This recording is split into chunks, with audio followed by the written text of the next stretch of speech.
Hello and welcome to another edition of Stepping into the Code. Today we're going to talk about testing logic and the interface, which means we're going to set up some automated checks to see if things are working the way we expect them to be working. For example, we're going to look at something like this, which is a module, and you can see here I've set up some tests and one of them is failing. And we're going to make sure that our tests fail, and then after that we're going to make some change. We're going to save the file, and then our tests should pass at the end, as we can see here. And we're going to try and do this for logic, or some people call it unit testing, and also for the interface. Some people call this UI testing. So I think there's only one thing I'm going to point out about the design in this whole talk. There's really like bazillions of details and cases and patterns and stuff that I could talk about, but I think it just complicates the presentation. So I'm really going to just suggest focusing on this one question about the design, which is how easily can it be changed? Hopefully what I'm doing is sort of like an answer to that question, but the idea is just to think about how much work does it take to add something new or to modify the code or to like upgrade something. Ideally, the design of your testing system, of how you organize your code, should make it simple to add new functionality, to modify existing functionality, to upgrade things over time without it being some kind of heavy experience like, oh my god, now I got to get into it and I got to like figure stuff out. So the less of that you have, the more extensible things are, and that's good. I've internalized many programming principles by Rich Hickey. I've watched a lot of his talks and I'm really influenced by it. The reason a lot of my code looks the way it does, the reason I organize it the way I do is because of some ideas that I've gotten from him. This too, I'm not really going to like explain those fundamental ideas because I think he does it better, and I'm just going to post a link to one of his talks, which I think was pretty formative for me. It's a talk called Simple Made Easy. So much to learn from that. I don't think I've taken so many notes from any other talk in my entire life. So I recommend watching that to understand some more like programming fundamental things from someone who's really an expert about that stuff. And I'm just going to talk about how organizational things, how the code is organized, where things are, and how the different files relate to one another, that kind of thing. So let's get right into part one, which is going to be logic tests, also known as unit tests. These are super fast. You can run like thousands of them and it takes less than 1 second, and there's no build system.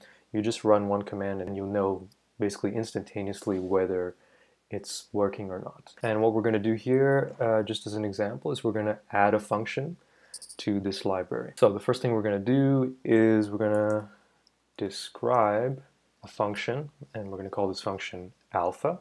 First thing we're going to do is validation. We're going to validate our input to see if it's correct. If it's not correct, we're going to throw an error, stop everything, and say, hey, there's a problem. So we're going to test that it throws if the input is not a string.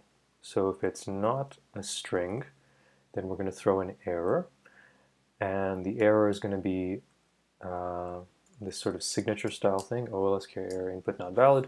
I use the same error for everything. And we're going to go mod alpha, and we're going to pass it something that's not a string so that we can trigger our error.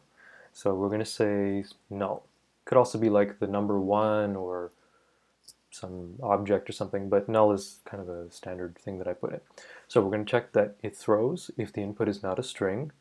If it is a string, it should pass, and then what should it do? It should return, let's say, a number. So we're going to say it returns number. Notice I've said returns, and then I say the type. I tend to keep it organized like this. What kind of input does it take? What kind of output does it return? And then after that, we sort of enumerate different cases. But not super strict, I just try to generally follow that format. So it returns a number, which means we're going to say mod alpha, pass in, let's just say a blank string, because that's the simplest possible input that's valid, so a blank string. And we're going to say it returns a number, let's say 0. So we're going to make this return the length of the string. And we're going to just do one more test. It calculates the length. And we say mod alpha, and now we're going to pass in some random text. Okay, so a random number converted to a string, so that functions as random text for us. And we're going to say it's going to be the length. Oh, actually, we need to get the reference for this, so let's extract this to a variable first. We're going to call this item. Again, I call everything the same thing. Usually I don't try to be creative with these names. It's just the same name all the time. So we're going to say that mod alpha item is equal to item.length. And that's it. And now we're going to save this, and we can look here in our test runner, and we see that we have 3 failing tests that correspond to these 3 tests that we've written here. So they're all complaining because mod alpha is not a function. They all have the same error because we haven't defined the function called alpha. So let's go and define that now. So here's our module. If you want to understand how this is put together or why it looks like this, there's another video called Modular Object Structure that goes in depth into that. Here I'm just going to go right into it. So we're going to make a function called alpha, and that's it. And then we save. And so now there's only one that's complaining. It should actually be 3 that's complaining, but anyway, it's saying that alpha should throw if the input is not a string, and we're missing our exception. We're missing the error because we're not throwing an error. So let's take some. Let's give a name to our input. Again, I call everything input data. I don't try to be creative with these names. It's always the same thing. So we're going to say alpha takes an argument called input data, and it's going to check if it's a string, and if it's not a string, we're going to throw an error. So if is not a string, we're going to throw an error, and I think that's the error signature. And now we save, and we look back, and oh, wow, that's interesting how this passes. This really shouldn't pass. Why is this passing? Oh, I didn't actually do any testing. Wow, that's incredible. Whew. It must be early. Okay, so I've completely forgotten to actually do the testing. I've just called the function, but I've done this completely wrong. Okay, sorry about that. I'm human. Deep equal, we're going to test that the result of calling mod alpha with a blank string is equal to 0, and now that test fails, as it should. And we're also going to test in the second one here that the result of calling alpha with this random string should be the length of that string. Now we have 2 failing tests. Now we're doing this properly. And let's try and make these tests pass. Okay, so we passed our first test, which is just saying if the input is not a string, throw an error. So now we know that the input is what we're expecting. So let's return input data dot length. We save, and now our tests are passing. So this is a pretty contrived example. You wouldn't write a function just to show the length of a string, but I'm just trying to demonstrate here the format of how these tests are organized. So we describe the name of the function, called alpha in this case. We start by doing our validation testing. So we say it should throw if the input does not conform to x, y, z things.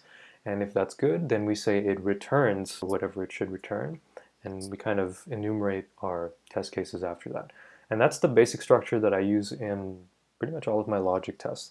And after you define your tests and you see them failing, and hopefully you've written them properly, unlike me, then you just implement the function. So here we define a function called alpha that corresponds to the describe. We check if the input is a string. If it's not a string, we throw an error. If the input is what we expect, we return what should be returned, and then we handle our different cases after that. So that's basically a simple example of writing a test from scratch. Let's look at other examples to see how much we can understand from just reading the spec. So this function here, olsk hash string, it should throw if the input is not an object, it should return a string, and it should convert the properties of that object to a string. So that's this one. Here's another function here, olsk hash object. It should throw if the input is not a string. It should return an object. And you can see here what we're doing. We're giving it the simplest possible string, which is just an empty string, a blank string. And it's returning an object, which is also the simplest possible object, just an empty object.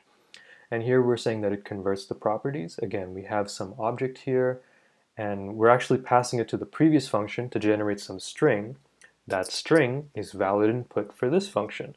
So we pass a string to this object function, which will take that query string and then convert it back into this object. So we're kind of reusing something we just wrote in order to test this one, 2-for-1 special. And we have one more test here to say that it ignores the prefix. So this is basically because these query strings, sometimes there might be a hash sign at the beginning, or there might be 2 hash signs or something.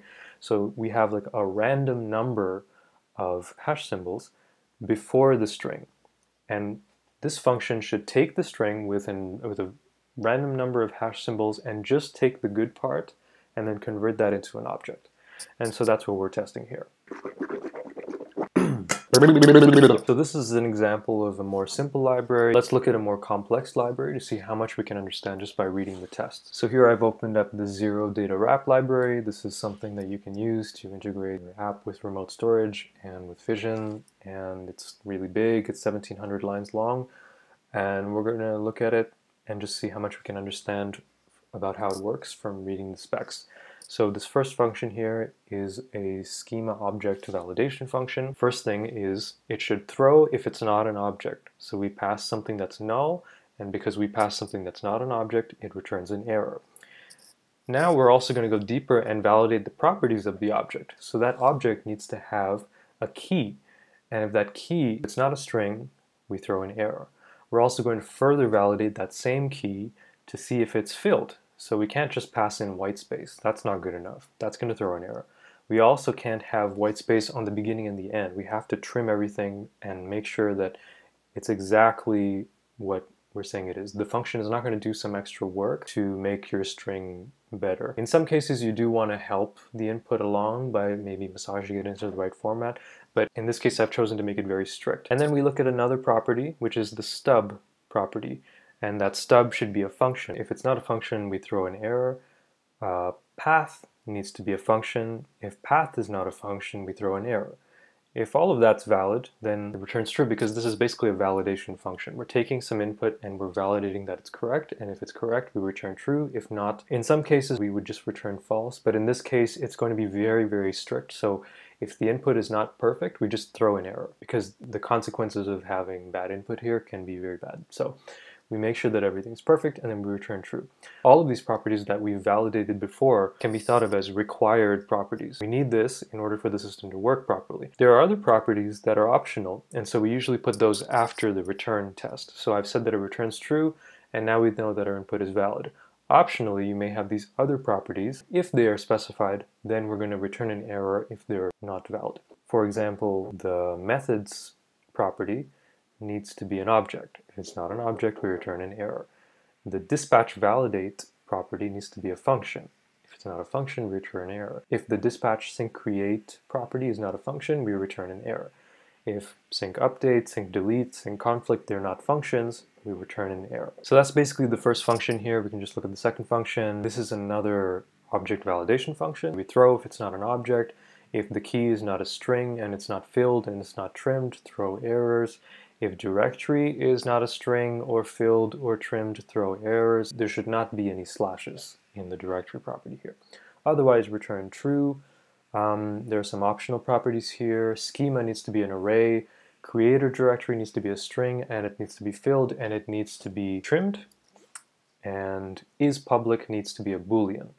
So you can see how I just read the tests. Because it's written consistently, I can sort of read it as a sort of schema of the function, or even like maybe an API of the function. Like I understand how it works, what it takes, and I have an example that's shown right there. Maybe let's go to a simpler one here. So path is directory. So this function takes a string and returns true if that string has a slash at the end. If the string does not have a slash at the end, it returns false. This is a very cheap way of validating whether or not a string is a directory path, but it's sufficient for the moment, and if we need to make this more nuanced, we can just add more tests later. So that's basically testing logic. You can see how we can just read the specs and we understand what it takes, what it returns, how it works. Let's move on to testing the interface. So interface tests, also known as UI tests, are not going to be testing abstract logic, they're going to be testing interface components. So for example, HTML or Svelte components, and they're going to involve both system A and system B. That means you're not going to be able to just run a command and test them. It means you're going to have to run another command, which will set up a server so that they can be accessed in a browser, and then after that you'll have to run another command that will run the test based on what's visible in the browser. For more information on how to set that up, check out my other video, Build and Run My Apps on Your Machine. So some quick technical jargon for anybody that's interested. The tests are using Zombie, which is headless.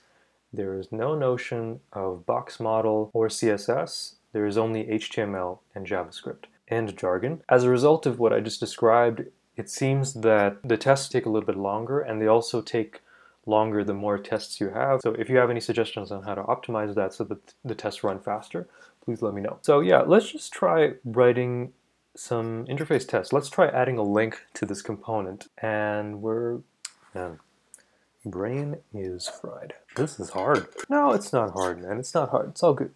It's all good. Okay, let's start here in our access tests, and we're going to first declare some element called alpha, and that is going to correspond to a CSS class called alpha. We write it this way so that we can reference the element as a variable as opposed to a string. And then what we're going to do is we're going to say it shows alpha, and we save, and the test should fail.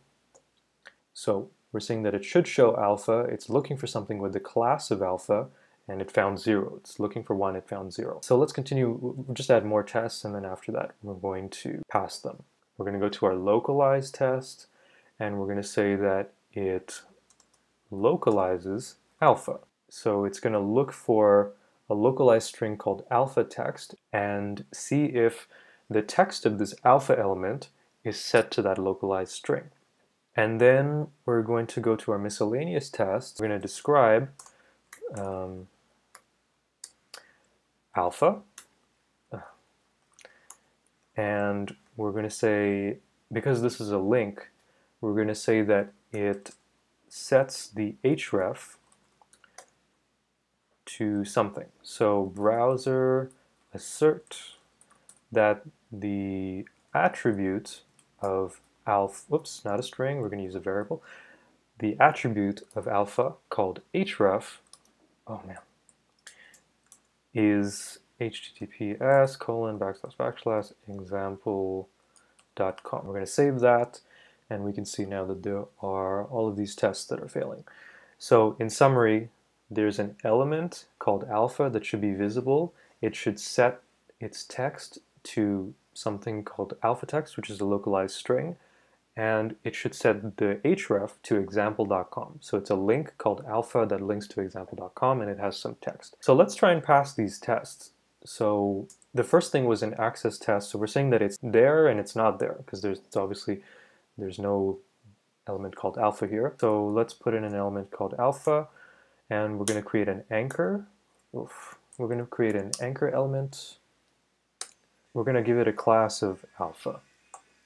So now we save, and sorry if I'm a bit scattered here. Again, this is live coding. I'm not scripting all of this. We're just improvising, so please excuse my scatterbrainedness during this presentation. Yeah, so we've tested that alpha is on the screen, and that test is now passing. The next thing is localization. I'm going to maybe explain localizing in depth in another video. For now, I'm just going to do the thing, and hopefully it will make sense, like where everything goes. So the localized test, again, we're looking to see if alpha has its text set to this thing. And here we're getting a translation missing error, which basically means we haven't defined something called alpha text in our localized strings. So what I'm going to do is define this here in English, and we're just going to say hello. And I'm not actually going to localize it here. I'm just going to copy and paste the same thing in all of the languages. I'm going to save.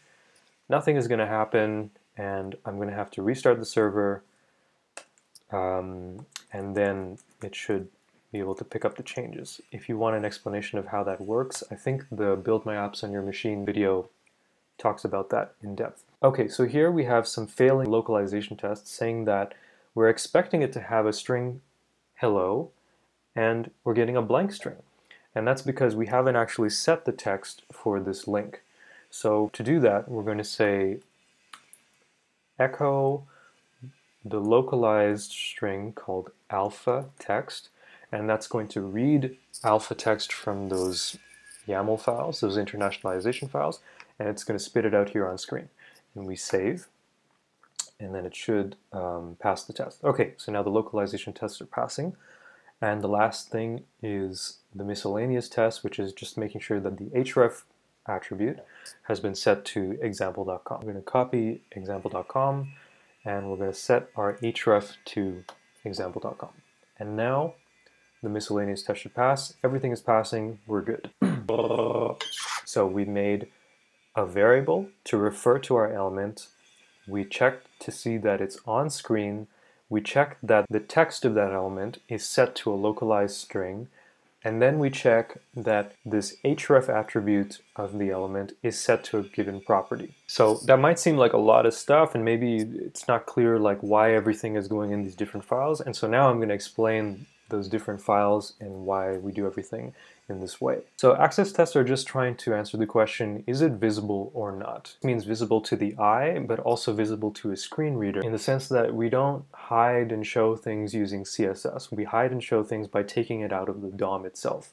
This makes it very clear that the button is not on screen or it is on screen. It is accessible or it's not accessible. And we do this in one place to try and decouple visibility or accessibility from other things. I don't want to be testing like whether something is hidden or not while I'm testing localization or while I'm testing some more complex functionality about when the button clicks, what happens, etc. So it's trying to decouple visibility from other concerns. The next one is localize testing. Localize test, we try to put everything on screen at once, and then we just test for the text of each element to see if it's set to the correct localized string.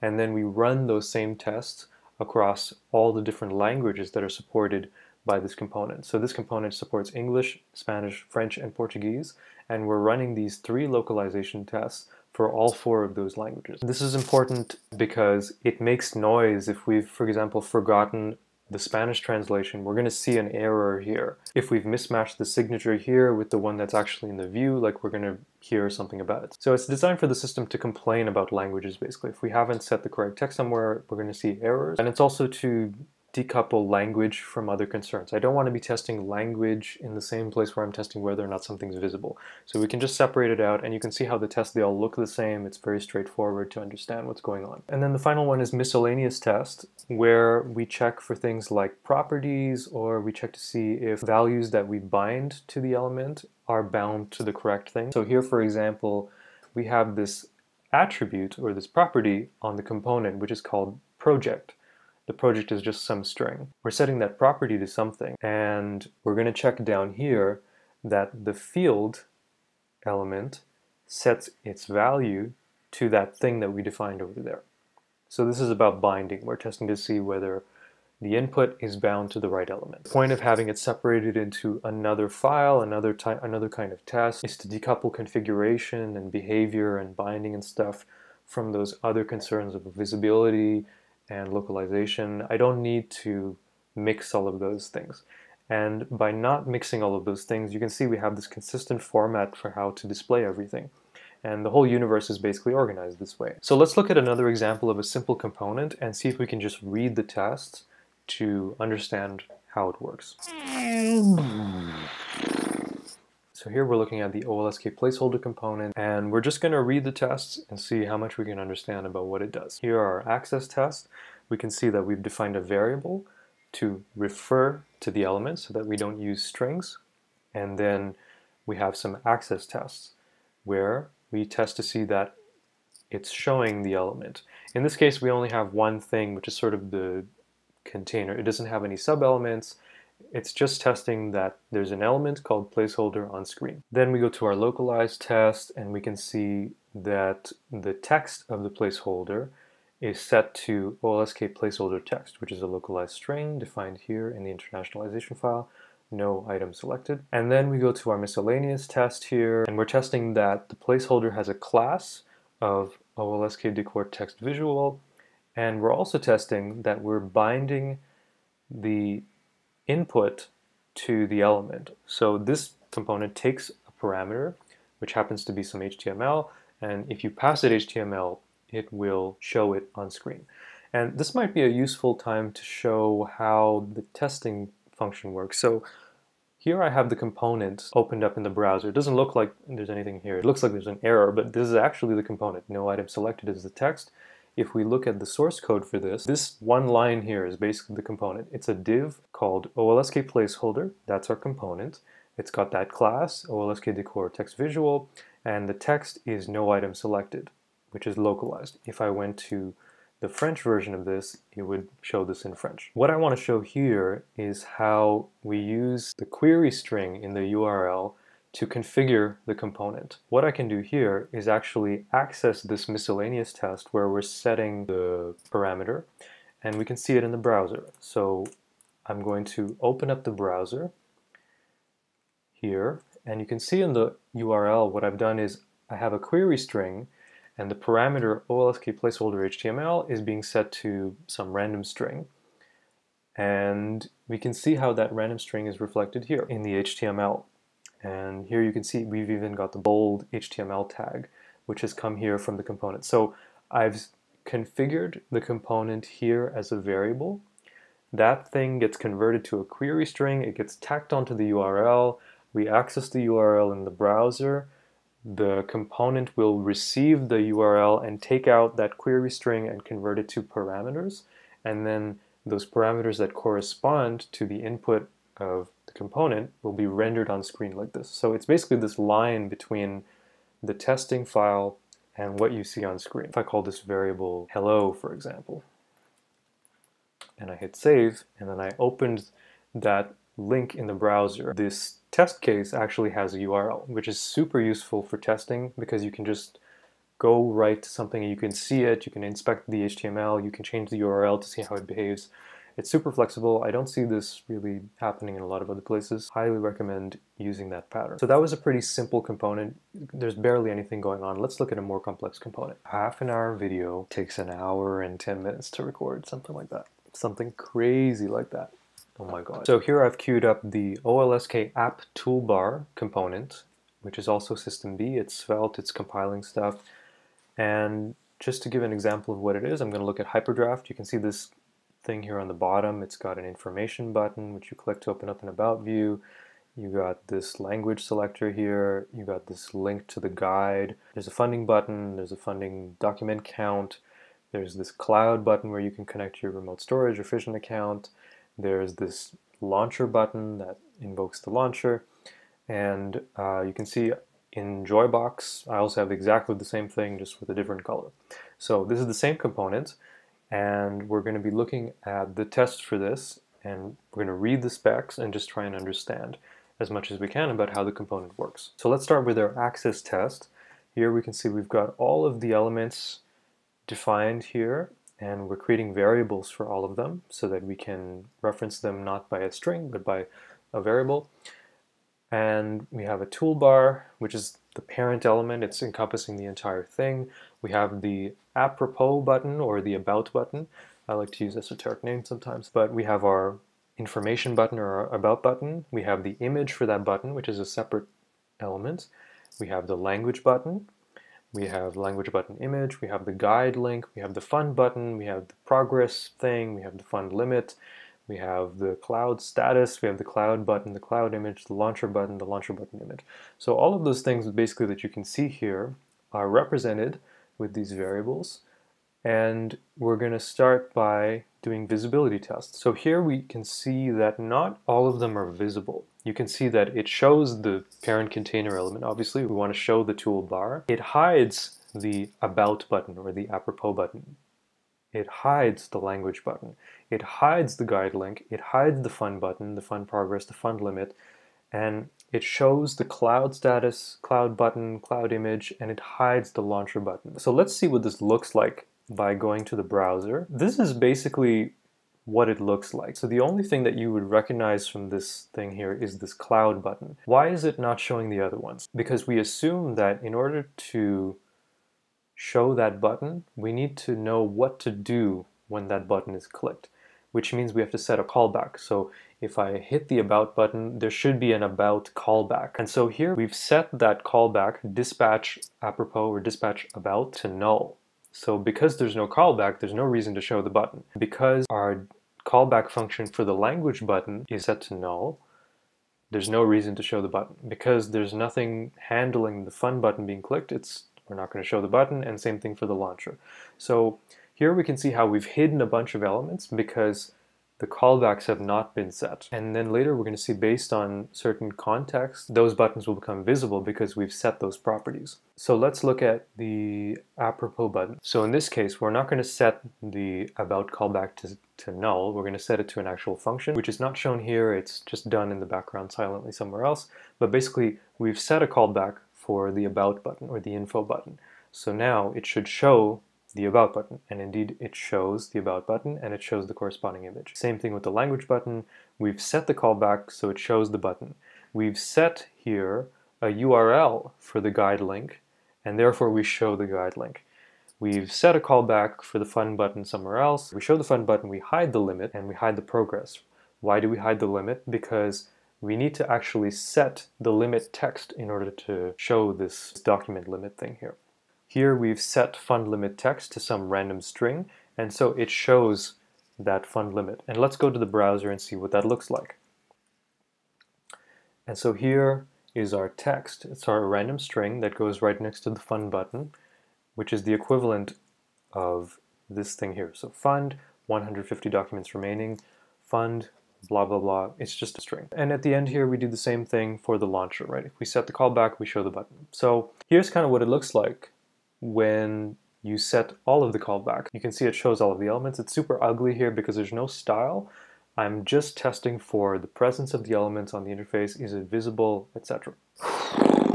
Next, we're going to go to our localize test. So here you can see I've made sure that the maximum number of elements is already on screen, so I can decouple visibility testing from localized testing. Here basically we can assume most of it is on screen already, and we're just going to test the localization of the different strings. So we're going to test that the about button has the title that corresponds to the localized text. We're going to test that the language button corresponds to the language button text, the guide link corresponds to the guide link text, fun button, cloud button, launch button, etc. Then we're going to look at our miscellaneous tests. The app toolbar parent element has a class of toolbar and toolbar justify and common edge top. Oh, my brain. Oh my. Wow. It's been an hour and 15 minutes recording. I need to stop.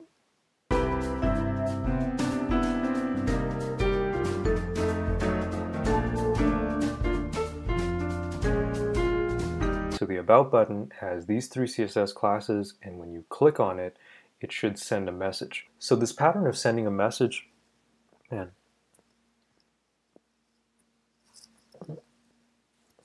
So this pattern of testing that we sent a message is quite common, so I'm going to explain it here. Why send messages?